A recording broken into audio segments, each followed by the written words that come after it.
말씀은 신약성경 누가복음 6장 37절에서 45절 말씀을 가지고 진짜 배우가 되자 이와 같은 제목으로 잠시 은혜를 받도록 하겠습니다. 37절을 한번 읽어 보시겠습니다. 시작.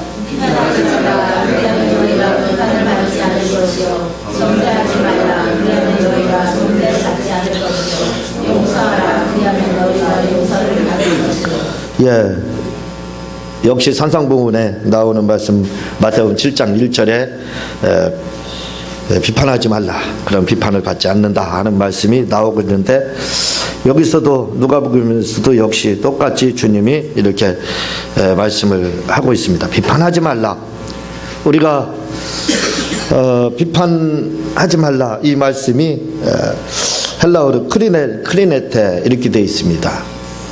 이 말씀은 현재 능동형 명령법 이렇게 되어 있습니다. 그런데 주석가는 이걸 뭐라고 이야기를 하느냐면, 이 비판이라는 것이 참과 진리에 대한 것을 구별하는 것, 또 건전한 판단력, 이런 걸 말하는 것이 아니다, 이렇게 이야기를 합니다. 그러니까 여기서 비판하지 말라 할 때 이 말은 참과 거짓에 대해서, 거짓 진리에 대해서 비판하지 말라 했으니까 저 이단들 요즘 뭐 신천지죠, 신천지 막 받아들이고 그래 그것도 비판하지 말라 했으니까 그 말이 아닙니다. 변증하지 말라는 말이 아니에요. 이 말은 바로 습관적인 비판을 말하고 있습니다. 사람들이 보면 비판을 잘하는 사람들은 아주 습관적으로 다 비판을 그렇게 합니다. 우리가 이 비판하지 말라라는 말을 쉽게 이해할 수 있는 것은 뭐냐면 정치인들을 보면 될 겁니다. 정치인들을 보게 되면 여당과 야당 뭐 이렇게 이제 큰 정당으로 이렇게 나눠지는데, 야당은 대부분 언제나 그렇죠. 뭐 여당이 아무리 잘했다 할지라도 잘했다고 칭찬을 해주지 않습니다. 왜냐하면 좀 칭찬을 해줬으면 좋겠다라는 생각을 갖지만, 국민들 지지를 어떻게 해서든지 흠집을 내기 위해서 손톱으로 긁어서 반창고 하나 붙여주려고, 테일밴드 붙여주려고 수단과 방법을 가리지 않고 야당은 무조건 비판입니다. 비평을 하죠. 그걸 우리가 너무나도 잘 알고 있습니다. 그래서 그 비판이라는 것이 건전한 것에 대한 비판, 다시 말하면 더 진취적이고 긍정적인 것을 위한 비판이 아니라 목적은 한 가지입니다. 정권 쟁취, 다시 말하면 비판을 위한 비판이다 이거죠. 뭘 잘했다 할지라도 단 한마디 칭찬 없고 그냥 꼬투리 잡는, 그러니까 그걸 뭐라고 그러냐면 바로 습관적인 비판, 비판을 위한 비판, 이렇게 보면 되는 거예요. 지금 37절에서 비판하지 말라 하는 것은 옳고 그름에 대해서 판단을 내리지 말라, 심판이라는 뜻으로도 해석이 됩니다. 판단, 심판, 이렇게 해석이 다른 데서는 해석이 되고 있습니다. 그러니까 옳고 그름에 대한 것도 이것이 옳고 이게 틀렸다라는 그 비판 자체도 그래 나는 그거 하지 말라고 했으니까 그래 저 잘못되어 있는 부분들에 대해서도 내가 함구해야 되겠다 하는 그런 함구를 말하는 것이 아닙니다. 비진리에 대해서 입이 있지만 벙어리 3년으로 지내라, 그런 말이 아니라 이거죠. 그런 참과 거짓에 대한 것은 분명한 판단력이 있어야 됩니다. 그래서 이것이 잘못되고 잘된 것에 대한 것을 우리 스스로 그 결론을 내려야 됩니다. 그런 비판, 그걸 참과 진리, 다시 말하면 거짓과 진리를 찾기 위한 그 변증과 그 비판을 말하는 게 아니라 이거죠. 그걸 말하는 게 아니라 그냥 습관적인 비판을 말하고 있지 않습니까? 그런 분들을 우리 주위에서는 많이 보지요. 왜 이렇게 불만이 많은 사람들이 있는지 몰라요. 그렇죠. 정치에 대한, 국가에 대한 불평이 아주 불만으로 가득한 사람들이 있습니다. 모르겠습니다. 저를 어떻게 생각하실지는 모르지만 사실은 미국에 대해서도 우리는 반미 감정을 가져서는 안 돼요. 왜냐하면 우리가 받은 은혜가 너무나도 미국에 대해서 큽니다. 우리나라 어려울 때 도와줬지요. 뿐만 아니라 우리나라 복음을 가장 감사한 일은 그들을 통해서 우리나라 복음이 들어와서 우리가 이렇게 구원받았잖아요. 하나님 나라를 향해서 달려갈 수 있잖아요. 그거 하나만으로도 우리는 감사해야 됩니다. 그래서 은혜를 사실은 알아야 돼요. 그렇지만 반미 감정 있는 사람들은 그 사람들이 어디에 소속되어 있는지, 저 북쪽에 소속되어 있는지 남쪽에 소속되어 있는지 그 정체성이 궁금합니다. 그렇지만 그들은 무조건 비판입니다. 뭐해도 비판, 이래도 저래도 비판. 그런 지금 비판, 그걸 지금 말씀을 하고 있습니다. 습관적으로 다. 아주 제가 예수님 믿기 전에는 시골에서 막 자랐습니다. 들의 그 풀처럼, 야생마처럼 그렇게 자랐죠. 시골에서는 그렇습니다. 자녀들을 방목시켜 놓습니다. 그냥 학교만 보내주면 되는 줄 알고 그렇게 하거든요. 그렇게 이제 자라게 됐습니다. 오늘 이 비판하지 말라 이렇게 이야기를 하고 있는데, 우리가 입에 그 비판이라는 것이 배어 있는 사람이 있어요. 그래서 제가 시골에서 그렇게 자라다 보니까 시골에서는 언어 순화가 되어 있지 않습니다. 그래서 입에 뭐가 달고 있느냐면 욕이 달고 살아요. 욕이라는 것이 접속사입니다. 그래서 말이 끊어진다 그러면 욕으로 다 팍 나오죠. 욕을 얼마나 잘했는지 제가 욕쟁이가 됐습니다. 마찬가지라 이거죠. 비판하는 사람들은, 비판을 즐겨하는 사람들은 접속사가 마치 욕입니다. 욕과 같이 비판입니다. 그냥 뭘 해도 비판이 나오게 돼 있어요. 그 비판을 지금 주님께서는 말씀하고 있는 겁니다. 그런 비판을 하지 말라, 비판을 위한 비판을 하지 말라라고 이야기를 하고 있는 거지, 건전한 변증을 하지 말라라는 말은 아니라는 것을 우리는 기억을 할 필요가 있습니다. 또한 교회에서도 보면 비판을 잘하는 사람들은 대부분이 그렇습니다. 어디든지 다 똑같아요. 어느 조직에 있든지 어느 단체에 소속됐든지 불평 불만이 많은 사람들은, 그분들은 그 단체나 어디서든지 제 역할을 하지 못합니다. 제 역할을 하지 못하기 때문에 그거에 대한 비판이 많은 거예요. 그래서 교회에서도 사실은 불평 불만과 비판이 많은 사람들은 사실은 하나님의 뜻대로 살지 못하기 때문에 그러는 거예요. 그래서 사람은 뭐라고 이야기하냐면 상처를 받지 않기 위해서는 공격을 한다는 겁니다. 그래야 공격을 해야 상처를 받지 않는다는 거지요. 마찬가지입니다. 그러니까 내가 하지 못하니까 그걸 공격하기 위해서, 그걸 변증하기 위해서 사람들이 비판을 사실을 하는 겁니다. 그래서 신앙생활도 열심히 기도하고 전도하는 사람들은 절대로 기도하라는 말에 시험 들지 않아요. 비판하지 않습니다. 우리 교회는 날마다 기도만 하래, 그런 말 하지 않습니다. 기도하는 사람들은 아멘, 당연하지요 주님, 맞습니다, 이렇게 받아들여요. 그러나 기도를 그렇게 등한시하는 분들은요, 기도하라 그러면 또 잔소리 하시네, 또 그 소리 하시네, 그렇게 생각해. 전도하세요 그러면요 역시 똑같습니다. 전도를 열심히 하는 분들은요 당연하지요, 주님이 명령하시지 않습니까? 네, 그리고 내가 아버지의 집에 가서 그곳에서 받을 상급이 있는데 지키지 않아도 저는 해야 됩니다, 그렇게 받아들여요. 그러나 이제 비판이 입에 뱉고 전도를 이제 그렇게 안 하시는 분들은 역시 똑같다 이거죠. 왜 이렇게 전도하라고 귀찮게 하느냐, 이렇게 말합니다. 성도의 7대 의무에 대해서 이야기를 합니다.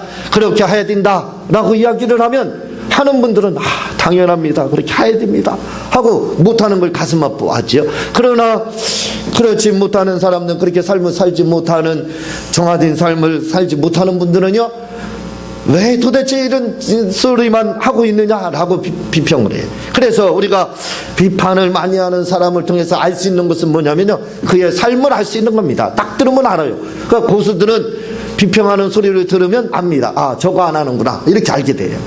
그걸 안 하기 때문에 비판을 하는 겁니다. 그걸 하는 사람들은 하지 않거든요. 그러니까 지금 바리새인들에 대해서 주님이 이야기들을 하고 있습니다.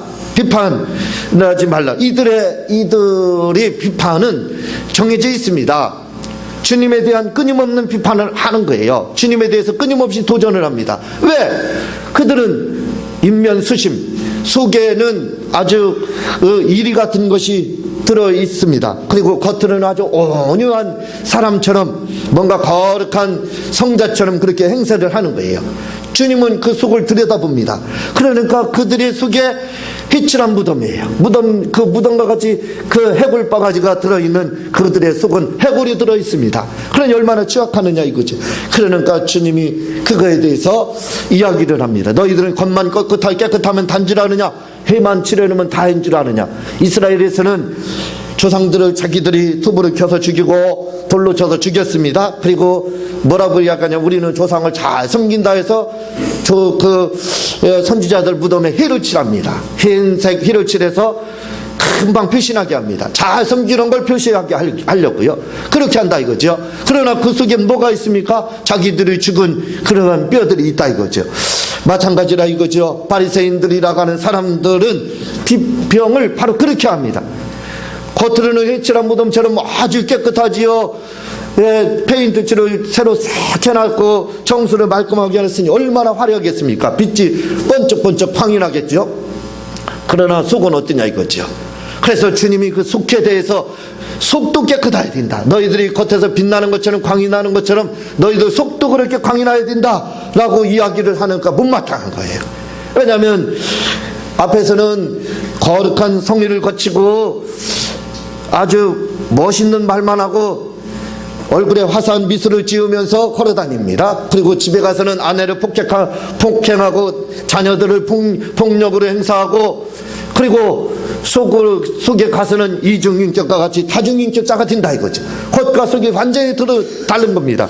집에서 보여주는 행동과 나와서 대중 앞에서 섰을 때의 모습은 완전히 다른 거예요. 왜? 그들의 속이 뭐가 들어있느냐 이거예요. 그들의 속이 바로 회칠한 무덤인 뼈가 해골 바가지가 들어있어 더럽고 추락한 것이 들어있으니까 그것이 나온다 이거죠. 그러니까 주님이 그 부분을 건드렸습니다. 속도 깨끗해야 된다. 가늠하지 말라고 했잖아. 너희들은 간통하지 않는 것이 간음이라고 생각하는데 아니다. 음욕 품는 것도. 이게 다 누구한테? 바리새인 사두개인들 이 지도자들한테 하는 말씀입니다. 그러니 얼마나 속이 찔리겠습니까? 뻔히 주님한테 그 마음이 다 들통났으니요. 다 들통났으니 얼마나 이 자기들이 주님 보기에 주님 앞에 서면 벌거벗은 모습이겠죠. 그러니 그것이 처음에는 신기하게 들릴 수 있지만 나중에 자꾸 쳐다봐요. 자꾸 내 속을 들여다본다고 생각해 보세요. 나중에는 무섭습니다. 두려운 거예요. 그러니까 이제는 그것이 발전해서 바로 비판으로 가는 겁니다. 그래서 비판을 막 하는 거예요. 주님에 대해서 비판을 하는 겁니다.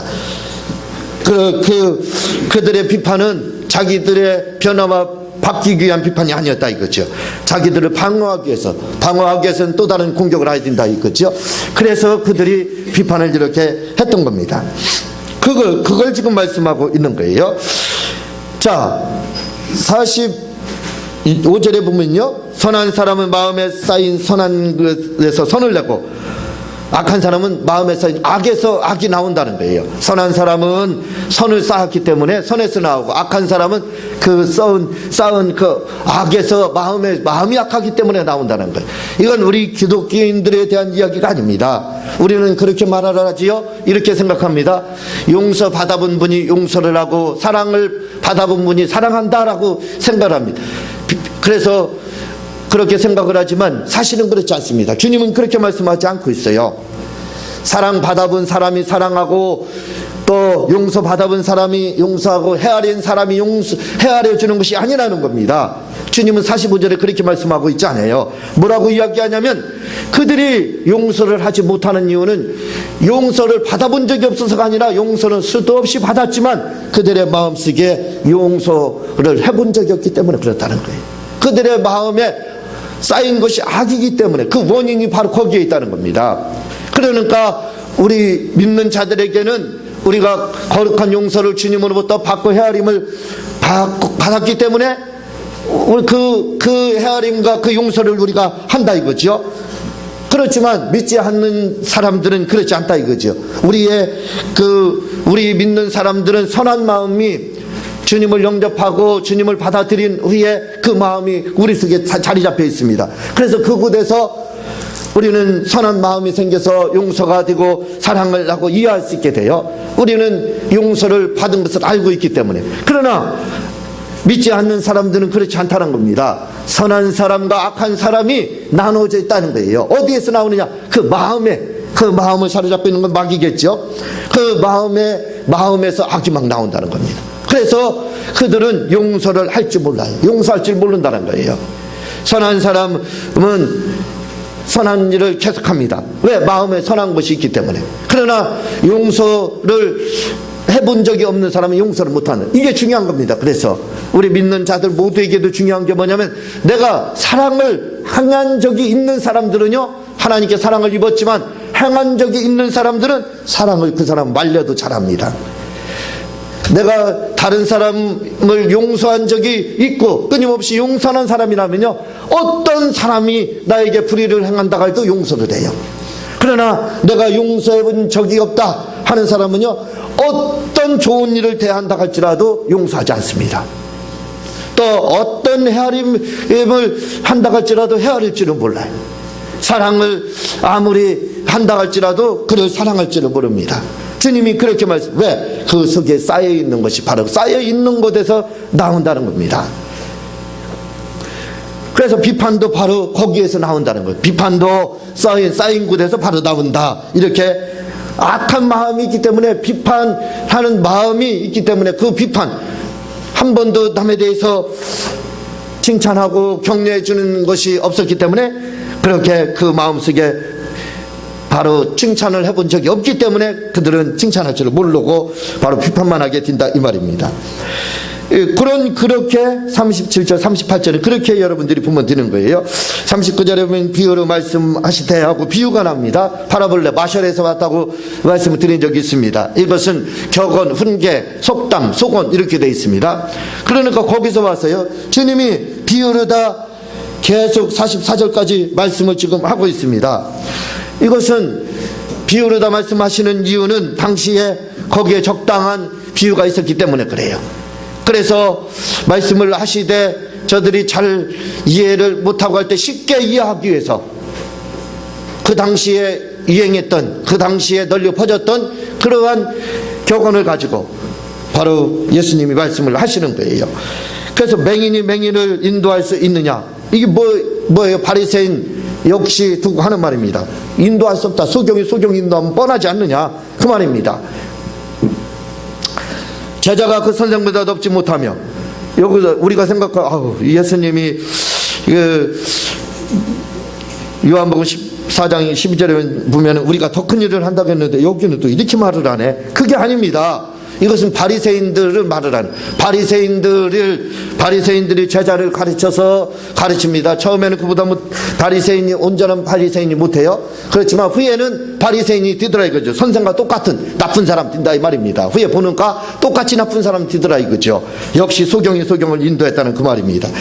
그리고 자기는 수견은 티가 많아요. 바리새인 서기관들 역시 많습니다. 그러면서 그걸 모르고 다른 사람들 들보에 대해서 대들보를 말을 하는, 그거에 대해서 되적인다라고 주님이 지금 그렇게 말씀을 하고 있는 겁니다. 이런 것들은 당시의 시대상을 우리가 잘 알아야 됩니다. 주님이 이 부분을 재해석을 하는 거예요. 그리고 당시에 있었던 말들에 대해서 바르게 이제 주님이 말씀을 재사용을 하는 겁니다. 그래서 바리새인들에 대해서 그들이 어떤 자들이냐, 바로 맹인 같은 자들, 들보를 가지고 있는 자들 하면서 이야기를 알아들으라 이 말입니다. 내가 지금 비유로 이야기하고 있지만 좀 알아들으라 그 말입니다. 그러면서 그들에게 역시 나무에 대해서도 역시 똑같이 말을 합니다. 못된 나무에서 어떻게 좋은 열매 맺을 수 있느냐, 나쁜 열매에서 말입니다. 좋은 열매는 좋은 나무에서만 나온다 라고 이야기를 하니 이들이 화가 날 수밖에 없지요. 그래서 이제 이들이 주님을 죽이려고 노력들을 하는 것이 이제 시작이 되게 되는 거죠. 자, 42절에 보면은 이렇게 나로 내 눈속에 있는 티를 빼라 할 수 있느냐. 외식하는 자야, 먼저 내 눈속에 있는 들불을 빼라, 이렇게 되어 있습니다. 들불을 빼라. 제가 아까 대들보라고 말씀을 드렸어요. 외식하는 자야. 외식하는 자라는 것은 뭐라고 되어 있느냐면 히포크리테스, 이렇게 되어 있습니다. 그런데 이 히포크리테스라는 말씀은 뭐냐면 연기자, 배우자, 이렇게 되어 있어요.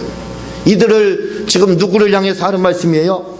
바리새인과 서두개인, 사두개인들, 이런 유대 종교 지도자들을 향해서 주님이 지금 하시는 말씀이 연기자야, 배우야, 이렇게 말을 하고 있습니다. 연기한다는 거예요. 너희들이 지금 거룩한 것처럼 성의를 거치고 거룩하게 인사를 하고 거룩한 말을 하는 것처럼 그렇게 보이지만 그것은 연기에 지나지 않는다, 단역에 지나지 않는다, 이렇게 말을 합니다. 그러니까 연기자라 이 말이에요. 너희들은 그건 연기하는 거다, 이렇게 말을 하고 있어요. 여러분, 연기자들을 보게 되면요, 가끔 이제 요즘은 TV를 제가 자주 보는 건 아니고 꼭 볼 것만 저는 보는데 가끔 이제 틀어서 나오기 때문에 앉아서 잠깐 볼 때가 더러 있습니다. 그러면 요즘에는 토크쇼가 많이 나와요. 뭐 여기저기에서 많이 나와서 그 배우들을 이야기가 속속들이 다 이야기를 합니다. 배우들이 이야기를 해요. 이야기를 하는데 가끔 그런 이야기를 하는 것을 저는 많이 들어봅니다. 그게 뭐냐면 왕의 역할을 맡은 분들은요, 그 드라마가 6개월을 가든 1년 가든 집에서도 왕처럼 한다는 거예요. 그래, 왕처럼 행세를 한다는 겁니다. 아내한테도 뭐 중전이라고 부른다든가, 그리고 또 밥을 가져오더라도 밥을 가져오 뭐 하면서 그렇게 한다는 거예요. 연기에 심지어는요, 연기에 몰두하는 사람들은 나가서도 밖에서도 똑같이 연기하는 것처럼 그렇게 한다는 겁니다. 그 드라마가 끝나기 전까지는 완전히 그 사람으로 몰입이 된다는 거예요. 삶 자체가. 그래서 이런 병든 역할을 하는 사람들이 참 위험한 거예요. 우울증 역할을 하는 사람들도 우울증 걸릴 확률이 많아요. 그게 거기서 끝나면 되는데, 드라마 끝나는 동시에 끝나면 되는데 그렇지 못할 때가 있어요. 그러면 이제 진짜 위험해질 수 있다 이거죠. 그래서 배우들은 그렇게 몰입을 한다는 겁니다. 한번 자기 역할을 맡게 되면 그 역할을 그렇게 몰입을 해서 완전히 그 사람이 된다는 거예요. 그래서 드라마가 끝날 때까지는 자기가 아니라는 겁니다. 그러니까 이중인격자처럼 사는 거죠. 그러니 사람이 얼마나 변덕스러웠겠어요. 왕의 역할을 맡았던 사람은 그 기간 동안 왕처럼 살다가 종의 역할을 또 맡게 되면 아마 종처럼 또 그렇게 해야 될 거 아니에요. 그러니 이게 아내가 볼 때는, 또 남편이 볼 때는 이 사람 본성이 뭐야, 이렇게 이제 될 수가 있는 거죠. 자기 삶이라는 것이 자기의 본성이 뭔지를 모를 겁니다. 완전히 포장되어 있다 이거죠. 그게 뭐예요? 배우입니다. 배우예요. 배우의 삶이라는 것은 포장된 삶입니다. 그러니까 바리새인들의 삶이라는 것이 뭐예요? 그들은 완전히 포장되어 있어요. 포장지에 아름답게 포장이 되어 있습니다. 화려한 그 성의에 그들은 포장이 되어 있어요. 거룩한 것처럼 하는 곳에 포장이 되어 있습니다. 그게 뭐냐? 바로 연기라는 게 들통이 나는 겁니다. 연기자는 드라마가 끝나면 원상복귀 된다고 했죠. 잠시요. 그러다 또 이제 다른 역할 맡으면 그렇게 되겠지만 자기로 돌아온다 이거죠.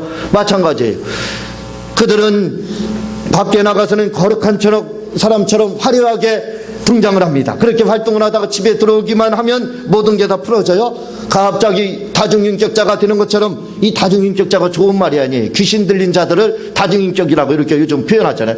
다중인격자가 되는 것처럼 되어서 집에 와서는 아주 험악한 사람이 됩니다. 아주 못된 사람이 된다 이거죠. 그들이 바리새인과 사두개인들, 유대 지도자들이란 말입니다. 그걸 가리켜서 뭐라고 그러냐면 그게 바로 연기다 그럽니다. 너희들 연기하지 마라 그 말이에요. 외식하는 자들아, 그건 연기하지 말라 이 말입니다. 저는 이 말씀을, 주님의 말씀을 묵상을 하면서 느끼는 게 뭐냐면, 야, 연기가 과연 나쁜 것이냐? 만약에 이들이 연기를 하되 그 연기를 지속적으로 집에서도 하고 다중인격자가 아니라 죽을 때까지 그렇게 아마 연기를 했더라면 과연 주님으로부터 이 못된 연기자들아, 언행을 지키지 않는 자들아 하고 책망을 받았겠느냐 이거예요. 어떻게 생각합니까 여러분들은? 저는 그렇게 생각하지 않아요. 이들이 배우가 드라마 할 때까지만 그 역할 맡은 것처럼 그 역할만 거기 다음부터는 완전히 본성이 들어와서 험악한 사람으로 바뀌는 것 같이 이들의 삶이라는 것이 바로 그랬다 이거죠. 그러니까 그게 뭐예요? 단역을 맡은 그 연기에 지나지 않는 겁니다. 그래서 주님으로부터 책망을 받았다 이거죠. 만약에요, 그러나 이들이 진짜 연기자가 됐으면 어떻게 됐겠어요? 진짜 배우가 되자 이겁니다. 진짜 배우라는 것은 뭐냐면, 그것은 나를 진짜 죽을 때까지 포장하는 거예요. 나를 죽을 때까지 포장하는 거니까 나쁜 거 아니냐고 그렇게 우리가 생각할 수 있을지 모릅니다. 그걸 이 말을 다른 말로 표현을 하면 바로 성화라고 겁니다. 성화라는 게 뭐예요? 사실은 나의 본성을 다 절제로 다 잠잠하게 수면 밑으로 가라앉히는 겁니다. 나의 본성에는 나쁜 것이 끌어오르고 있지만, 그러나 내가 예수 믿는 자다 하니까 어떻게 돼요? 거룩하게 사는 겁니다. 거룩하게. 그게 바로 어떻게 보면 진짜 연기가 아닐까요? 진짜 연기는 다시 말하면 바로 사는 겁니다. 올바르게 살고 있다고 보면 되는 거예요. 저는 우리가 바리새인들이 진짜 연기자가 됐으면 얼마나 좋았을까 하는 생각을 이 말씀을 보면서 깨달았어요. 우리는 진짜 연기자가 돼야 된다. 그래서 오늘 말씀이 바로 진짜 연기자가 돼야 된다는 겁니다. 진짜 연기자는 변함이 없어요. 그 역할이 죽을 때까지입니다. 그래서 오히려 이 진짜 연기를 하게 되면요, 언행일치가 아니라 오늘 이랬다 내일 저랬다가 아니라, 언행일치가 안 되는 것이 아니라 언행일치가 돼서 바르게 죽을 때까지 주님 말씀에 순종해서 살아봐요. 그러면 그건 아이고 네가 외식을 잘하는구나 그렇게 누가 하겠습니까? 주님이 너 참 외식 잘한다 하겠어요? 그렇게 말씀하시지 않을 거예요. 아, 네가 참 나를 주님으로 영접하더니 네가 참 바르게 신앙생활해서 바르게 너 자신에 대해서 잘 절제를 하면서 내 말씀대로 살았구나 하고 아마 주님이 격려를 할 거예요. 그래서 여러분, 외식하면은 문제가 되지만 진짜 연기자가 되면 전혀 문제가 없습니다. 진짜 하나님의 사람이 될 수 있는 거예요. 저는 우리 모두가 진짜 연기자가 됐으면 좋겠어요. 그냥 외식하고 잠시 역할을 맡은 배우처럼 사는 것이 아니라 영원히 죽을 때까지 자기 자신을 절제하고 죽이고 나의 본성을 주님의 말씀으로 순종해서 절제시켜서 거룩한 하나님의 사람으로 변화돼서 사는 그러한 진짜 연기자가 됐으면, 이게 얼마나 흐뭇하고 얼마나 거룩한 연기자입니까? 저는 이런 연기자로서 우리 모두가 살았으면 좋겠다 이거지요. 그래서 바로 오늘의 말씀이 진짜 연기자가 되자는 겁니다. 진짜 연기자는 주님으로부터 이러한 아마 책망이 아닌 칭찬을 받게 되어 있다 이거죠. 여러분, 인격이라는 말씀이 라틴어에서 왔다 그랬죠. 근데 그 말씀의 뜻이 뭐라고 제가 말씀을 드린 적이 있을 겁니다. 그것은 바로 연기라고 돼 있어요. 연극하는 것을 바로 인격이다라는 말입니다. 인격이라는 말이 저 사람이 인격적이야 이 말이 뭐예요? 그 말이 바로 연극하다, 외식하다 해서 똑같은 말로 왔습니다. 똑같은 말입니다. 그러니까 우리가 제가 어제 어디를 가서 상 다리를 고치게 됐습니다. 나이가 지긋하게 한 60 넘어 드셨어요. 그런데 친구가 그 장사를 하고 그분은 옆에 있었습니다. 근데요, 이제 연세가 많았기 때문에 우리 생각으로는 말을 하더라도 덕스러운 말 이렇게 생각을 합니다. 말을 하더라도 남 격려하고 칭찬하고, 왜? 연배가 있으니까. 그런데요, 그 친구분이 그 상을 고치는데 옆에서 막 험악한 말을 하는 겁니다. 욕을 하면서 내가 차마 지금 여기서 여러분들에게 말을 못해요. 할 수가 없어요. 들어줄 수 없는 말을 막 하는 겁니다. 저를 깜짝 놀랐어요. 저는 그 말을 듣고 그 사람의 인격을 알았어요. 이 사람 인격이 형편없구나 하는 걸 알았습니다. 여러분, 인격이라는 게 뭐예요? 그렇게 자기 자신을 그대로 표현하면 그게 사람의 본성입니다. 본능이거든요. 그걸 누구는 그걸 하기 싫어요. 본성 드러내는 거, 그건 너무 쉽습니다. 그러면 그건 뭐예요? 그렇게 되면은 인격자가 되지 못하는 겁니다. 참 형편없는 사람이구나 이렇게 생각을 한다. 다른 사람이 뒤에서 쑥덕거리고 손가락질을 하게 돼 있다 이거죠. 그러나 그가 자기 본성은 그렇다 할지라도 평생을 거룩한 말을 하고 남 칭찬을 하고 그렇게 하면서 아마 살았다고 쳐보세요. 그러면 그 사람을 향해서 사람들은 저 연극하고 그렇게 말할 사람은 누가 있어요? 그렇게 말하지 않습니다. 그 사람은 참으로 인격자구나 이렇게 말을 한다 이거죠. 그러니까 인격자라는 말씀이 뭐예요? 배우가 되는 게 인격자입니다. 평생 배우가 돼서 살면은 그런 인격자가 되는 거예요. 그러니까 우리가 인격자가 되어야 되는 거예요. 인격자가 되는 방법은 바로 쉽습니다. 뭐냐면 평생 자기 자신을 숨기는 거예요. 포장하는 겁니다. 그러면 우리가 인격자가 될 수 있는 거예요. 여러분, 우리가 하나님 나라에서 진정한 배우가 될 필요가 있습니다. 그러면 바로 우리에게 있어서 인격자가 될 수가 있어요. 그런데 이런 인격자가 될 수 있는 방법, 다시 말하면 진정한 배우가 될 수 있는 방법은 뭐냐면, 뭘 통해서 오느냐면 절제를 통해서 되는 거예요. 절제. 그러니까 내가 하나님의 사람으로 바로 사느냐 또는 인격자로서의 삶을 사느냐 못 사느냐는 간단합니다. 뭐가 되냐면 바로 절제를 잘 하느냐 못 하느냐예요. 절제에게 달려 있어요. 절제를 못하면 인격자가 될 수가 없습니다. 하나님의 사람으로서 절대로 될 수가 없고, 그 사람은 바로 외식하는 사람으로 해서 멈추게 되는 거예요. 진짜 배우가 될 수가 없는 겁니다. 그러니까 우리가 진짜 배우가 되고 인격자라는 말을 듣기 위해서는 뭐예요? 절제를 잘해야 됩니다. 절제를 못하면 우리는 변화된 삶을 살 수가 없는 겁니다.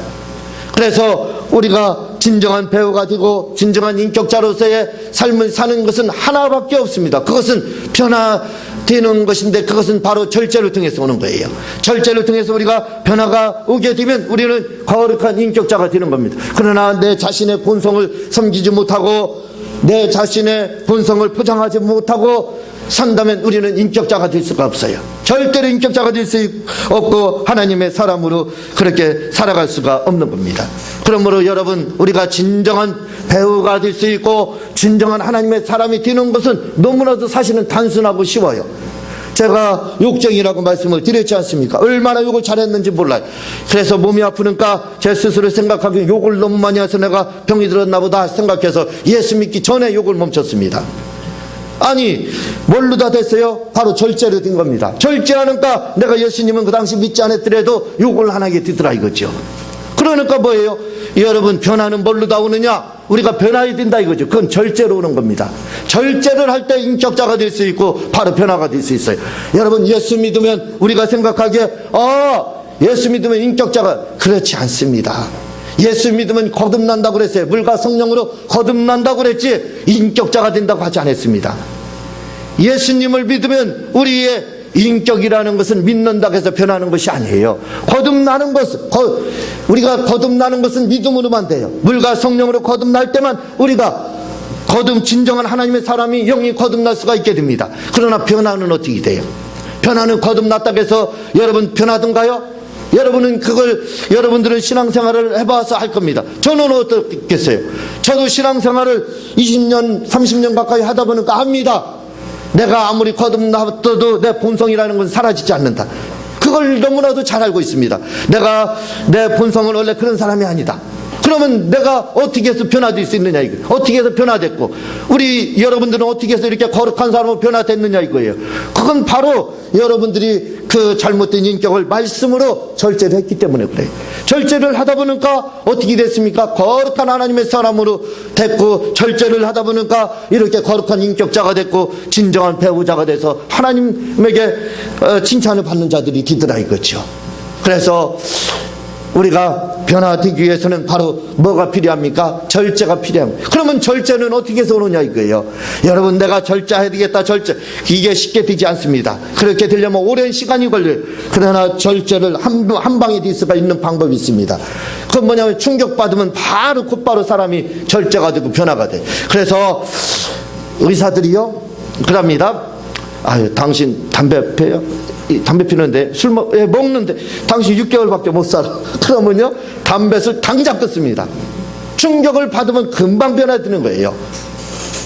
그래서 우리가 변화가 되기 위해서는, 그래서 저는 가끔 말씀드렸죠. 동물들은 변화되는 걸 많이 본다. 그러나 사람은 거듭나는 걸 저는 많이 봐요. 물가피로 거듭나는 걸 많이 봅니다. 그러나 사람은 변화되는 것을 그렇게 많이를 보지 못했어요. 그렇게 보지를 못했습니다. 복원력이 있어요. 그래서 바로 다시 복원되는 것을 수십 번도 더 봤습니다. 마찬가지로 왜 그러느냐? 충격이 없기 때문에. 말씀을 충격으로 받아들이지 않습니다. 그냥 말씀을 우리가 아이고 좋은 말씀 하시네. 그래요, 맞아요. 그러고 어떻게 돼요? 잊어버려요. 충격받지 않은 말씀은 곧바로 대문 열고 나가고 문 열고 나가면서 낫다의 강을 건넌 것처럼 망각의 강을 건너다 이거죠. 잃어버리는 겁니다. 남아있는 말씀은 뭐냐? 내가 충격받은 말씀.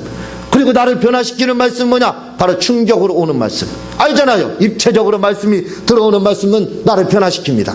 그러나 귀로 들려오는 말씀들은 어떻게 돼요? 절대로 잠시 잠깐 작심삼일 이렇게 되는 겁니다. 며칠만 변화된 것처럼 보이지만 바로 복원력을 가지고 원상복귀가 되는. 그래서 우리가 변화되기 위해서는 충격을 받지 않으면 변하기가 쉽지 않다는 것을 여러분들은 기억해야 됩니다. 그래서 말씀을 들을 때는 항상 충격으로 받아들이는 거예요. 그러면 여러분들이 진정한 변화가 우리에게 찾아올 수 있는 겁니다. 여러분, 하나님의 사랑을 받는 자하고 하나님을 사랑하는 자하고는요, 하늘과 땅의 차이가 난다고 먼저 말씀을 드렸습니다. 하늘과 땅의 차이가 납니다. 무슨 차이가 나냐면요, 하나님의 사랑을 받는 사람은요, 변화가 없습니다. 뭐 이래도 나 사랑하는데. 여러분 한번 생각해 보세요. 부모의 사랑을 끊임없이 받는 사람은요, 잘 변화가 없어요. 뭐 또 내가 잘못해도 사랑하는가, 그렇게 생각합니다. 그러나 하나님을 사랑하는 자는 그 말씀을 그대로 행한다고 했어요. 이런 사람은 어떻게 돼요? 어떻게 해서든지 주인의 마음에 들려고, 주님 마음에 들려고 발버둥을 칩니다. 그러니까 어떻게 돼요? 변화가 돼요. 부모에게 사랑을 받으려고 하는 사람도 역시 또 부모의 사랑을 받는 사람은 달라요. 변화가 별로 없습니다. 그러나 내가 형제들 많은 경우에요, 부모의 사랑을 내가 받아야 되겠다 하는 사람은, 그런 사람은 부모의 사랑을 받으려고 하는 사람은 부모가 좋아하는 거 하려고 얼마나 노력하는지 몰라. 변화가 옵니다. 그러니까 내가 나는 주님 사랑 받고 살면 좋지. 물론 좋을 수 있겠죠. 그러나 변화가 없다는 것을 기억해야 됩니다. 그러나 내가 주님을 사랑하면서 내가 목숨을 다해서 주님을 내가 사랑하였다고 하면서 사랑하면서 한번 살아보세요. 그러면요, 그 말씀대로 어떻게 해서든지 주님 마음에 들려고, 주님 마음을 좀 훔쳐보려고 얼마나 노력하는지 몰라요. 그러니까 뭐가 와요? 변화가 자동으로 오는 겁니다. 그래서 신앙생활이라는 것은 사랑받는 것보다 하는 게 중요한 거예요. 그래야 상급도 있을 뿐만 아니라 내 자신이 하나님 말씀에 맞춰져 가는 겁니다. 변화가 우리에게 쫓아온다 이거죠. 그래서 우리가 신앙생활을 하려면 바로 변화가 있기 위해서는 진정으로 주님을 사랑하는 자가 되어야 된다 이거죠. 제가 어느 드라마를 보았습니다. 했더니요, 잠깐 이렇게 보는 겁니다. 근데 저는 그런 거에 대해서 참 느끼는 게 많이 있어요. 뭘 느끼냐면, 이 아가씨가 된장녀, 이 명품만 좋아하는 사람을 가리켜서 된장녀라고 하죠. 요즘은 간장녀가 유행이래요. 간편하고 그 캐주얼복 입고 운동화 신고 다니는 사람들이, 그게 또 요즘은 간장녀라는 겁니다. 된장녀 가고 간장녀가 왔자 이렇게 하는데, 뭐라고 그러냐면, 남자를 굉장히 좋아하는 남자는 별로 안 좋아하는 거예요. 그러니까 내가 어떻게 하면 좋아하느냐 하니까 그 남자친구가 뭐라고 그러냐면, 너 명품 다 버리고 화장하지 않으면 내가 좋아한다 그러는 거예요. 옷도 명품 입지 말고 간단한 캐주얼복으로 입고 그러는 거예요. 그러니까 당장 다 집어던지더라고요. 좋은 명품 갖다 남 주고, 그리고 간단하게 화장도 하지 않고 그렇게 변하더라 이거죠. 바로 그겁니다. 사랑하는 자가 있으면, 내가 사랑을 하게 되면 변화가 그렇게 오는 거예요. 마음에 들려면 어떻게 해야 돼요? 변화되지 않고는 마음에 안 드는데요. 그러니까 우리가 주님을 사랑받으면 아마 그 드라마상이지만 전혀 변화되지 않았을 겁니다. 못된 된장녀의 품성을 가지고 있었겠죠. 그러나 그가 간장녀로 변할 수 있었던 것은 뭐예요? 사랑받는 자의 마음에 들기 위해서라면 무엇인들 못하겠습니까? 그러니까 변화가 되더라 이거죠. 이 한낮 이게 드라마 이야기입니까? 우리 신앙생활도 똑같다 이거죠. 주님을 여러분들이 사랑받는 자면 별 변화가 오지 않습니다. 그러나 내가 주님을 진짜 사랑한다면 마음에 들려고 얼마나 노력하겠어요? 주님 마음을 훔치고 그 마음 속에 들어가려고. 그러면 그 좋아하는 대로 행하게 돼 있어요. 우리는 바로 그래서 주님을 사랑하는 자가 되어야 된다 이거죠. 그렇게 될 때 변화가 오게 된다 이거죠. 그래서 이 변화된 삶을 지속적으로 사는 우리 진짜 배우가 되자는 것이 오늘 말씀입니다. 이 시간 우리 말씀 생각하면서 주여 삼창하고 동성으로 기도하는 시간 갖도록 하겠습니다.